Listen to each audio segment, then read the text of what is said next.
오늘 우리는 주일 이어서 교회에 나왔습니다.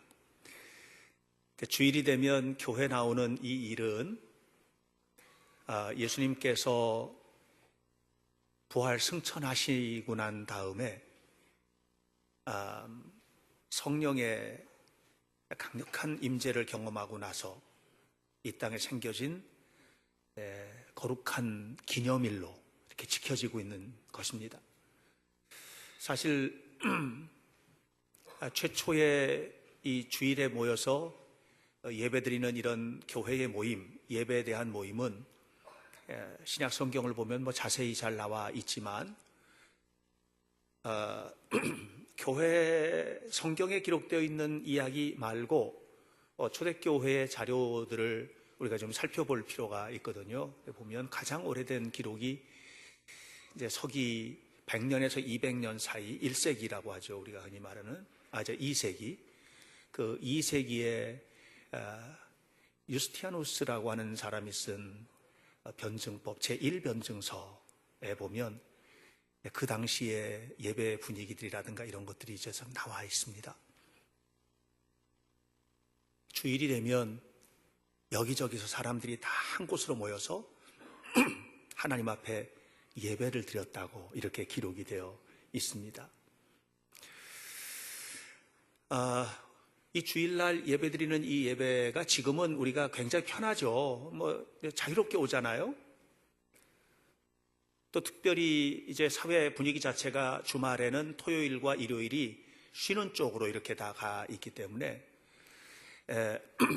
주일날 교회 나오는 것들을 제약을 받는 일들은 거의 별로 없을 것 같습니다.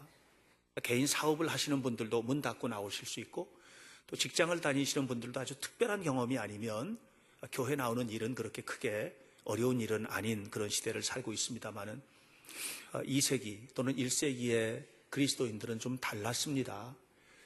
그렇게 교회 나오시는 분들이 다 자유인들만 있었던 것이 아니고 노예들도 많았거든요.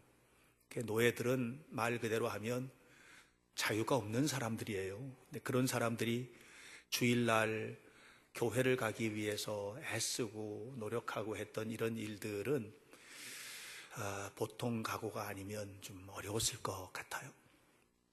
그런데도 그들이 다 교회에 나왔습니다. 근데 그들이 교회 나온 게 아니고 교회 나온 게 아니라 예배하러 나온 겁니다.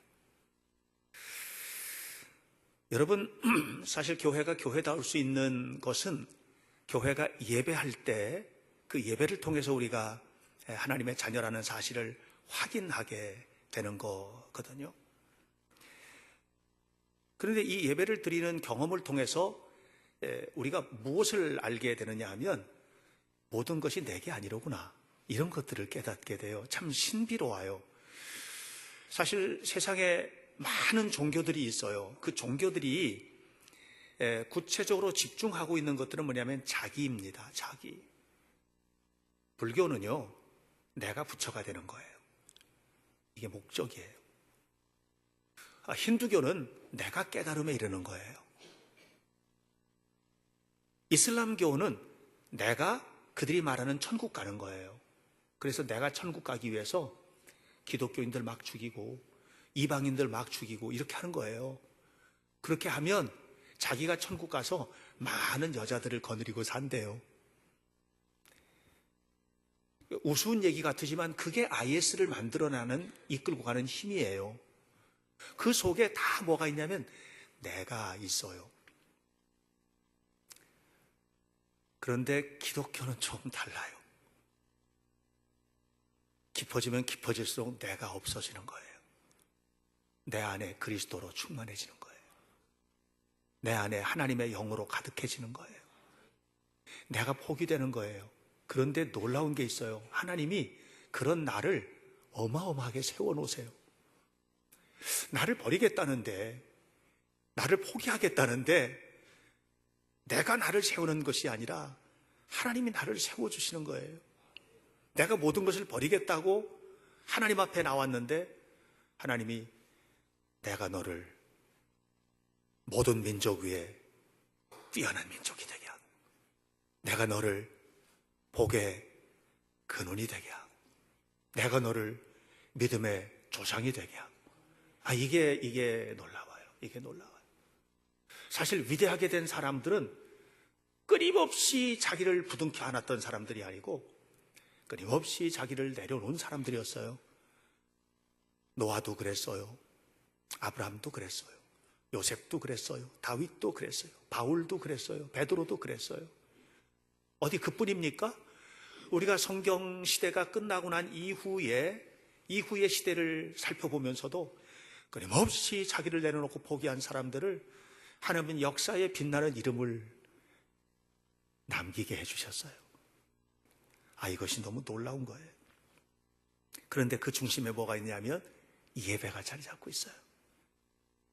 여러분, 우리가 예배하는 일을 그냥 교회 와서 예배 참석하는 게 아니에요. 예배라는 말 속에는 하나님 앞에 내 삶의 모든 것을 드린다라는 표현이 있어요. 그래서 예배 드린다는 말도 맞지가 않아요. 원래는 예배한다, 이게 맞아요. 하나님 앞에 내 삶의 모든 것을 드리는 행위를 하는 거예요. 이게 예배예요. 오늘 우리는 예배를 위하여 온 것이지 그냥 교회 온 게 아니에요. 오늘 우리가 교회에 왔다면 신앙생활에 실패하는 거예요. 오늘 우리는 하나님을 예배하기 위하여 이곳에 온 겁니다. 낸시 레이 드모스라고 하는 사람이 쓴 책이 있어요. 하나님이 함께 하시는 성품, 거룩함이라는 책인데, 이 책에 특별한 이야기가 기록되어 있어요. 야영을 좋아하는 고음 전문가 티모시 트레이웰이라는 사람의 이야기예요. 이 사람은 곰이 너무 좋아요. 그래서 여름만 되면, 곰은 겨울잠 자니까 겨울엔 못 만나잖아요. 여름만 되면 곰 만나기 위해서 알래스카 가는 거예요. 그곳에 가서 곰과 함께 친하게 친구하고 노는 거예요. 곰들 이름도 다 지어줬어요. 여러분 옆에 이렇게 한번 보면 다 다르게 생기셨죠? 다 다르게 생기셨잖아요. 그죠? 한번 보세요. 똑같이 생긴 사람이 있어요? 없죠? 만약에 외계인이 와가지고 우리를 이렇게 보면 아마 분간하기가 어려울걸요. 다 똑같이 생기고 암컷과 수컷만 구분할까? 좀 재밌는 얘기지만 우리가 볼 때는 곰이 다 똑같이 생긴 것 같은데 곰도 우리처럼 다 다르게 생겼다는 거예요. 그래서 그 곰들을 알아보는 거예요. 이름을 지어주고 그 이름을 부르면서 이 티모시 트레이웰이 노는 거예요. CBS에서 하는 토크쇼 프로그램이 있는데 데이비드 레더맨 쇼라는 쇼가 있는데 이 데이비드 레더맨 쇼에 참석을 해가지고 이 티모시 트레이웰이 무슨 얘기를 했냐면 이런 얘기를 했어요. 곰들은 너무 착하고 곰들은 너무 사교적인 짐승이라고. 여러분도 그렇게 생각하세요? 아니에요. 곰들이 너무 착하고 곰들이 너무 사교적인 짐승이라는 거예요. 그로부터 2년이 지났어요. 여름에 티모시 트레이웰이 여자친구와 함께 여전히 여름에 알래스카에 있는 공원에, 카트마이 국립공원이라는 공원에 곰과 놀기 위해서 갔어요. 여름이 지났는데도 그들은 돌아오지 못했어요. 왠 줄 아세요? 그 두 사람은 곰들에게 찢겨진 시체로 발견됐기 때문에 그래요. 그렇게 사교적인 친구들이라고 했는데, 그렇게 따뜻하고 친근한 친구들이라고 했는데, 티모시 트레이웰이 볼 때의 곰을 평가하는 평가의 기준과 곰들이 인간을 바라보는 기준은 전혀 달랐던 거예요.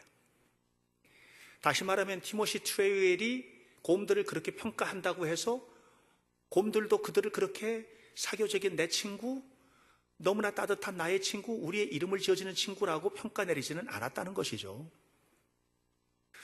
오늘 우리는 하나님 앞에 예배하고 있어요. 우리는 하나님 앞에 예배하고 있어요. 하나님이 우리를 바라보실 때 우리의 예배를 어떻게 평가할 것인가, 이것은 다른 문제예요. 아니, 우리라고 말하지 말고 나는 지금 하나님을 예배하고 있어요. 그런데 내가 지금 하나님 앞에 예배하면서 나의 마음은, 나의 감정은 제가 하나님을 예배합니다, 진실한 마음으로 하나님을 예배합니다 라고 말을 하고 있고 또 그 감정을 가지고 있지만 하나님께서 우리를 바라보실 때 나도 그렇게 생각해 라고 하실까?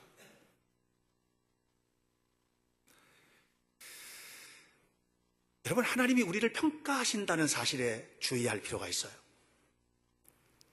티모시 트레이웰의 곰에 대한 평가는 잘못된 것이었어요. 일반적인 평가가 아니에요. 여러분, 하나님은 우리를 너무나 정확하게 평가 내리신다는 사실을 기억하셔야 해요. 에이, 하나님이 뭘 우리를, 사람을 평가하실까요? 하나님 사랑의 하나님이시니까 우리의 모든 것을 그냥 사랑하시고 용서하시죠. 그렇습니다. 하나님은 우리의 근원적인 모든 죄를 용서하시고 아무리 죄인이라 할지라도 죄 없는 것처럼 우리를 받으십니다. 그러나 그것이 다는 아닙니다. 성경을 보면 하나님의 평가에 관한 대목들이 굉장히 많이 나온다는 것을 우리는 충격을 받게 됩니다. 하나님이 노아 시대의 사람들을 평가하셨고 노아를 평가하셨습니다. 하나님이 아브라함의 믿음을 평가하셨습니다. 그의 초창기 믿음과 후반기 믿음을 평가하셨습니다. 하나님이 다윗의 믿음을 평가하시고 다윗은 내 마음에 꼭 드는 사람이라고 말씀을 하셨습니다. 여러분, 열왕기서를 보고 또 열왕기하서, 역대상, 역대하 보면 거기에 북왕국 이스라엘 시대의 왕들과 남왕국 유다의 왕들에 관한 이야기들이 나옵니다. 그런데 놀라운 것은 왕들마다 하나님이 평가를 내리고 있다는 사실이에요. 그는 아합의 집을 따랐다. 그는 하나님을 진실한 마음으로 섬겼다. 이렇게 평가를 내리셨다는 사실이죠. 하나님의 평가는 사울 왕을 버리셨고 하나님의 평가는 다윗을 왕으로 세우셨습니다. 여러분, 오늘 우리는 이곳에 나와 앉아있다는 사실 가지고 위안을 삼아서는 안 됩니다. 우리가 이곳에서 하나님 앞에 예배를 드리고 있는데 이 예배 자체가 하나님 앞에 인정받는 예배가 돼야 한다는 것이죠. 아, 오늘 은혜 받았어. 그러면 분명히 그 다음에는 삶의 변화가 나타나야 됩니다. 만약에 은혜 받았어 했는데 삶의 변화가 없다면 감정이 흔들린 겁니다. 다시 말하면 감정으로 감동을 받은 것이지 하나님 앞에 은혜 받은 것이 아닙니다. 하나님 앞에 받은 은혜는 변함없는 행위를 낳습니다. 그래서 하나님의 은혜를 깊이 받았다는 사실은 내 안에 주님이 계신다는 것이고 주님이 내 안에 계신 사람은 절대로 감정을 앞세우지 않습니다. 왜냐하면 그것이 은혜의 세계이기 때문에 그렇습니다. 그러나 감정은 다릅니다. 감정은 바뀝니다. 감동을 받았지만 다음 주에 말씀을 들으면서는 시험에 들 수도 있어요. 왜요? 감동은 바뀝니다. 우리는 늘 인간이기 때문에 감정을 외면할 수는 없지만 감정에 치우쳐 있는 동안 우리는 속을 수 있습니다. 그리고 내가 나 스스로를 평가하는 그 평가가 올바른 것인 줄로 착각할 수 있습니다. 하나님 앞에 진실하게 서야만 합니다. 우리가 하나님 앞에 진실한 예배자가 된다는 것은 무엇인가? 오늘 저는 여러분들과 세 가지 얘기를 나누려고 해요. 첫 번째, 따라서 하십시오. 하나님의 임재를 경험하는 자리. 여러분, 우리가 진실로 하나님을 예배한다는 것은 무엇이냐면 하나님과 만나는 거예요. 하나님과 만나는 게 은혜 받는 거예요. 아, 너무 좋아. 이게 아니고 하나님과 만나는 것이, 그것이 은혜 받는 거예요. 오늘 성경 1절에 있는 말씀을 보면 1절에서 이렇게 말하고 있어요. 우시아 왕이 죽던 해에 내가 본즉 주께서 높이 들린 보좌에 앉으셨는데 이사야가 하나님을 만난 거예요. 한 번도 이런 경험이 없었어요. 이사야는 왕실 예언자입니다. 뒷부분에 좀 더 소개하겠지만 이사야는 왕실 예언자입니다. 다시 바꿔보면 국가, 그 나라에서 최고 높은 지위 고위 성직자입니다. 근데 그는 한 번도 하나님 만난 적이 없었습니다. 근데 그가 이사야 6장에서 하나님을 만나고 있습니다. 여러분, 내가 매주 예배 참석하니까 매주 하나님을 만나고 있다라고 하는 착각도 있을 수 있어요. 오늘 우리는 진실한 마음으로 하나님을 만나는 만남의 경험이 필요합니다. 제가 다른 교회의 집회를 참석을 하고 이제 인도를 하거나 하면 첫날 저녁에 항상 부르는 찬양이 있습니다. 임재라는 찬양입니다. 하늘의 문을 여소서 이곳에 임재하소서, 이 찬양을 부릅니다. 그리고 함께 기도하고 말씀을 마친 다음에도 또 그 찬양을 부르고 또 기도하고 긴 기도 시간을 갖곤 합니다.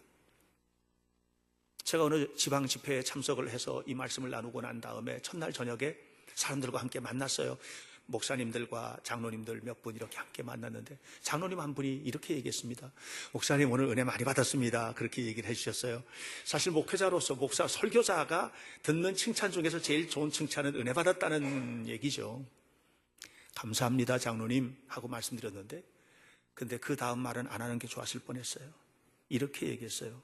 근데 목사님 저도 예배 드릴 때마다 하늘 문이 열리고 하나님 만나는 경험을 좀 했으면 좋겠어요. 충격을 받았습니다.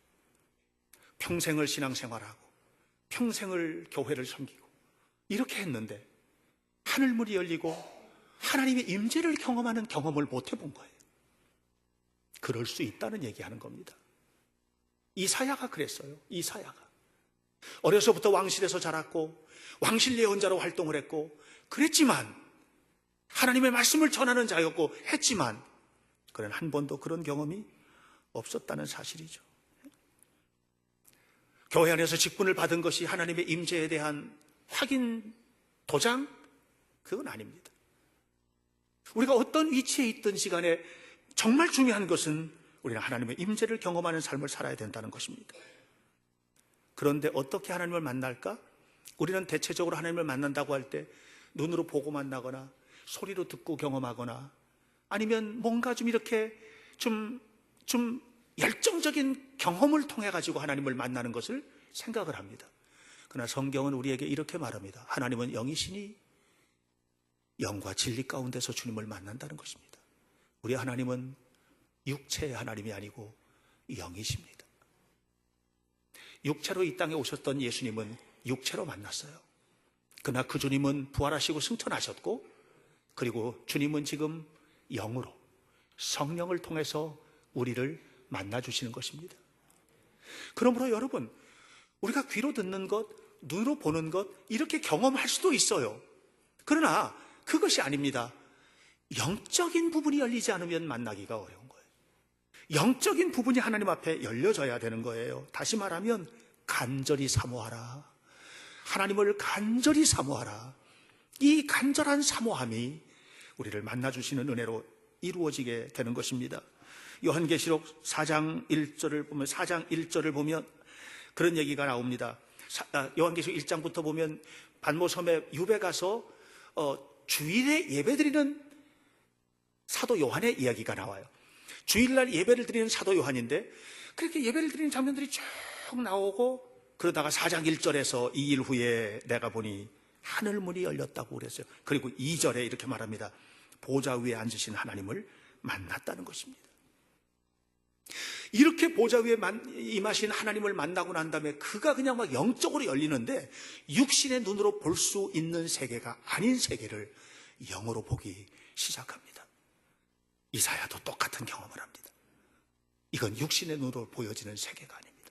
우리 육신의 눈으로 천사를 보는 존재가 아니에요. 우리가 육신의 눈으로 마귀를 보고 이런 존재가 아니에요. 영의 눈이 열려져야 되는데 그렇게 해서 이사야가 만났듯이 사도 요한이 만났듯이 그 주님의 임재를 우리가 경험해야 된다는 것이죠. 우리가 흔히 살면서 힘든 일을 만나면 이런 얘기합니다. 물에 빠진 사람 지푸라기라도 잡는다. 이것은요 영의 눈이 안 열린 사람들의 경험이에요. 지푸라기 잡으면 죽습니다. 지푸라기는 우리를 살려낼 수 있는 존재가 아니에요.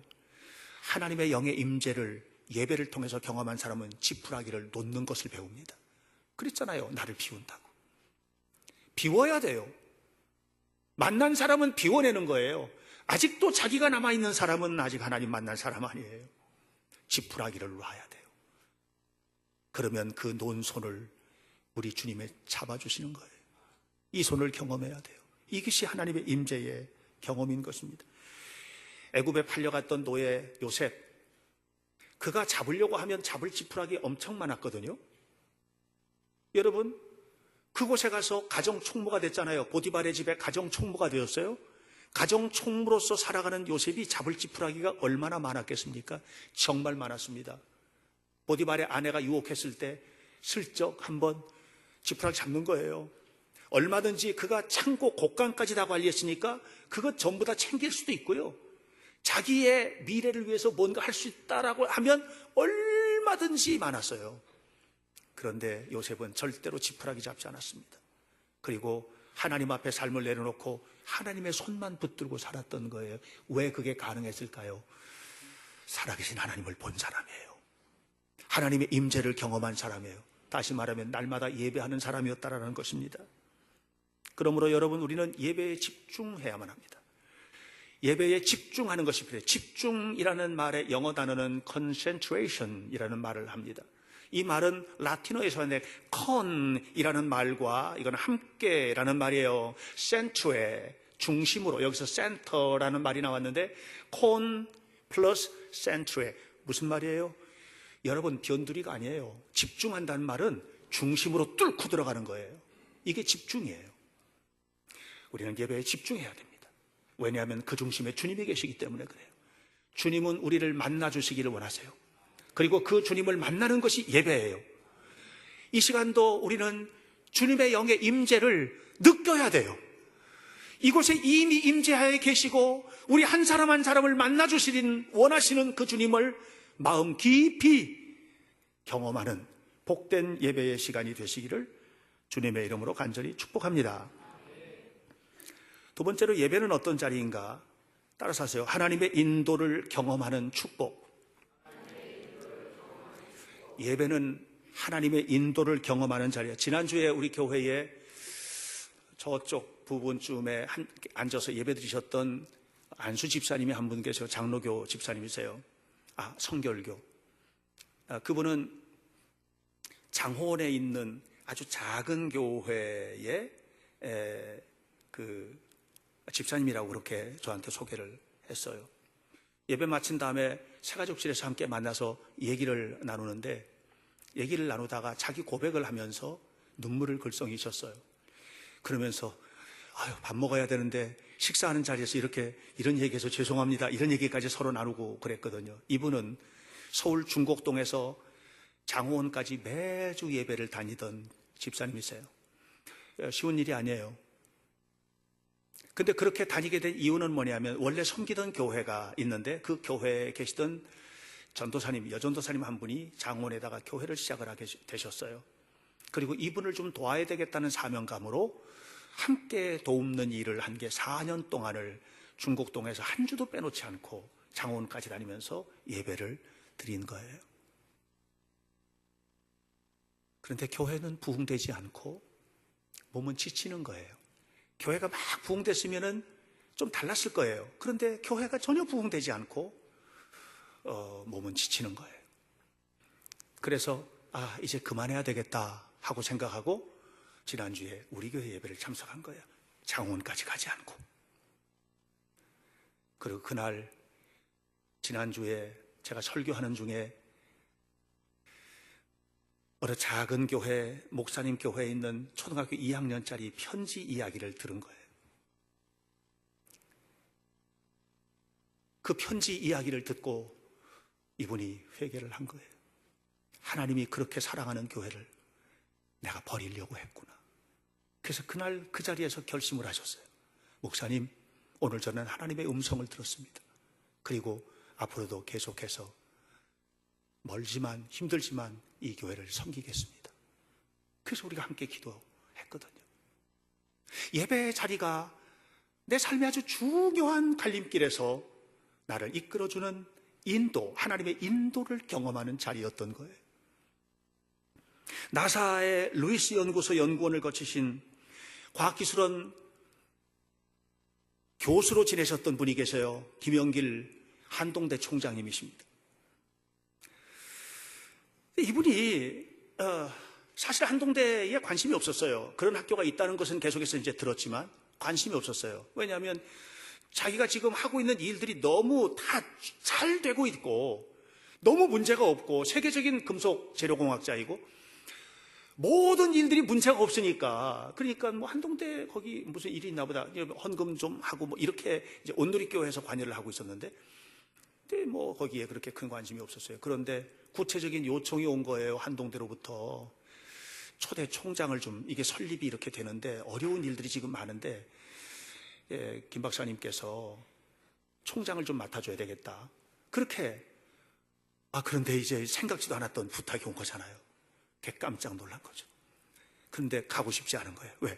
내가 지금 하는 일도 의미 있고, 내가 지금 하고 있는 모든 일들도 너무 좋고, 지금 전혀 문제가 없는데 왜 거기를 가야 되는가? 그리고선 기도해 보겠습니다. 그러고 난 다음 주에 주일 예배를, 온누리교회 주일 예배를 참석했는데, 예배당 예배 시간에 성경을 봉독을 했어요. 성경을 본문, 설교 본문 성경을 봉독하는데 자기한테 하고 있는 거예요, 지금. 목사님이 설교를 한테 자기한테 하고 있는 거예요, 지금. 그래가지고, 아니야. 다시 한 번 더 깊이 생각해보고, 예배 참석할 때마다 선포되는 성경 봉독 말씀은 자기에게 오고 있고, 설교 말씀이 자기한테 오고 있는 거예요. 그래서 하나님 앞에 기브업했어요. 하나님, 제가 그곳에 하겠습니다. 그리고 한동대로 갔어요. 평안한 길만 있었던 것은 아니에요. 수많은 어려움이 있었지만 결국은 그 학교를 명문으로 하나님께서 만들어 놓으셨어요. 하나님께서 예배를 통해서 이끌어 가세요. 여러분들이 예배 참석하면 안 돼요. 이 예배를 참석을 할 때 이 예배 속에서 나를 이끌어 가시는 하나님의 임재를 경험하셔야 돼요. 하나님께서 나를 지금 이끌어 가신다. 하나님께서 나를 인도해 가신다. 이곳에서 나를 인도하시는 하나님의 터치를 경험하셔야 되는 거예요. 예배는 그런 자리예요. 예배는 참석하는 자리가 아니에요. 예배는 예배 참석하는 자리가 아니에요. 예배는 이곳에 임재하시는 하나님을 만나는 자리이고, 이곳에서 나를 이끌어 가시는 하나님의 인도하심을 경험하는 자리가 예배 자리임을 기억하시기를 주 이름으로 축원합니다. 다시 바꿔보면 우리가 하나님을 예배를 드린다. 그러면 받으신 하나님은 우리를 붙들고 이끌어 가신다 하는 데까지 나아가야 된다고 하는 것입니다. 하나님의 인도하심은 여기에서만 그치는 것이 아니오, 우리를 이끌고서는 나가세요. 세상으로 나가셔서 세상에서 우리를 이끌어 가세요. 직장 생활도 이끌어 가세요. 가정 생활도 이끌어 가세요. 학업도 이끌어 가세요. 삶을 이끌어 가시는 거예요. 우리의 삶의 모든 것을, 내 삶의 주도권을 내가 내려놓고 하나님 앞에 맡기면 맡길수록 하나님의 이 인도하심을 더 강력하게 느낄 수 있어요. 여러분 붙들고 있을 때는요, 그거 경험 못해요. 고집만 세져요. 믿으면 믿을수록 고집스러워지고, 교회 직분이 높아지면 높아질수록 고집스러워지고, 알면 알수록 고집스러워지고, 그러나 포기하고 내려놓고 하나님의 인도하심 속에 나 자신을 맡기면 맡길수록 우리는 유연해지고, 하나님의 인도하심은 놀랍게 내 삶을 승리하는 자리로 이끌어 간다는 사실을 믿으시기를 주의 이름으로 축원합니다. 그러니까 갈등이 있는 우리 가정, 왜 갈등이 있어요? 하나님의 인도를 경험하지 않으니까 갈등이 있는 거예요. 왜 직장 생활에 갈등이 있어요?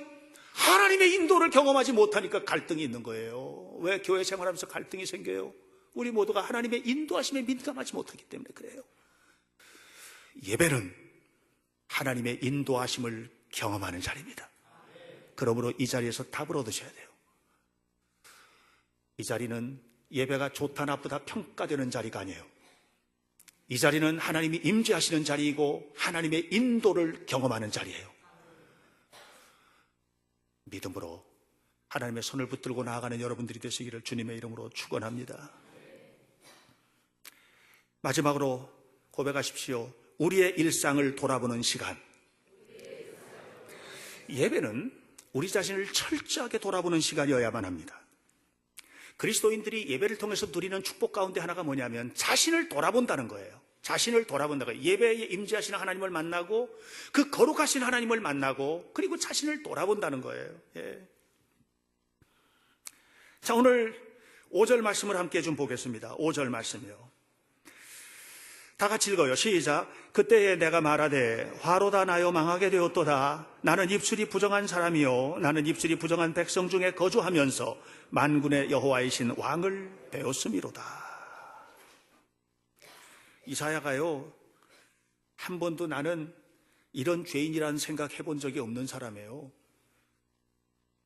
이사야는 어떤 사람이냐 하면, 여러분 1절에 우시야 왕이 죽던 해에 그랬죠. 네, 자료에 의하면 우시야 왕의 사촌 형제입니다. 이사야가 누구냐 하면 엘리트예요. 요아스 왕의 손자예요. 왕실 계통의 사람이에요. 이 사람은 이스라엘에서는 모르는 사람이 없을 만큼 말씀에 능통한 예언자예요. 자기 스스로가 나는 하나님의 사랑받는 백성이라고 하는 사실을 의심해 본 적이 없는 사람이에요. 그런데 하나님의 임재를 경험하고 난 다음에 자신의 참모습을 발견한 거예요. 나는 참 더러운 사람이로구나. 이거를 경험하게 된 거예요. 나는 참 부정한 사람이로구나. 이거를 경험하게 된 거예요. 한 번도 생각해 보지 못했던 충격이에요. 한 번도 느껴보지 못했던 아픔이에요. 예배를 통해서 이거를 지금 느끼고 있는 거예요. 나는 이런 사람이로구나. 내가 이런 사람이로구나. 더 이상 하나님 이외에는 보일 수가 없죠. 아무도 보이지 않는 겁니다. 하나님만 보이는 겁니다. 예수님께서 산상수훈 마태복음 5장 23절 24절에서 말씀하셨습니다. 너희 중에서 제단에 예물을 바치기 위해서 왔는데 형제하고 불화한 일이 생각나는 일이 있거든 얼른 돌아가서 화해하고 와서 예배드려라 그랬어요. 예수님 말씀이에요. 예배드리러 왔는데 예배 임재하신 하나님 앞에서 자신을 돌아보게 된 거예요. 말씀을 통해서 예배를 통해서 자신을 돌아봤는데 뭐가 느껴지냐면 내가 그 사람을 참 미워했구나. 그럼 가서 미안하다고 말하고 와라. 그러지 않으면 내가 너 미안한데 내가 너 거를 못 받아. 네 예배를 내가 받을 수가 없어. 여러분, 깨달음은 하나님의 은혜인데 깨달음이 무슨 은혜냐? 바뀌라는 은혜거든요. 바뀌라는 은혜. 깨달았는데 안 바뀌면